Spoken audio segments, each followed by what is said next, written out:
2வது அவங்களுக்கு இப்போ அதிமுகலேருந்து 25 எம்எல்ஏக்கள் வந்து ஆதரவு குடுத்துருக்காங்க.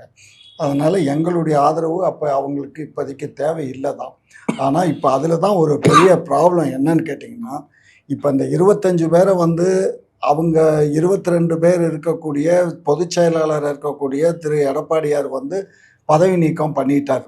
25 எம்எல்ஏக்கள பதவி நீக்கம் பண்ணியிருக்காரு. அந்த பதவி நீக்கம் பண்ணதுக்கு வந்து அது செல்லுமா? செல்லாதா? அந்த கொறடா யாருக்கு அதிகாரம் இருக்குங்கிறது வந்து யார் சொல்லணும்னா, சட்டமன்றத்தில சபாநாயகர் சொல்லணும்.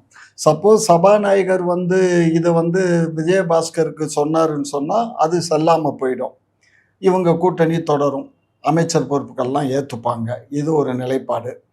சப்போஸ் வந்து எடப்பாடிக்கு குடுத்தாக்க, எடப்பாடி வந்து இந்த இது செல்லும்.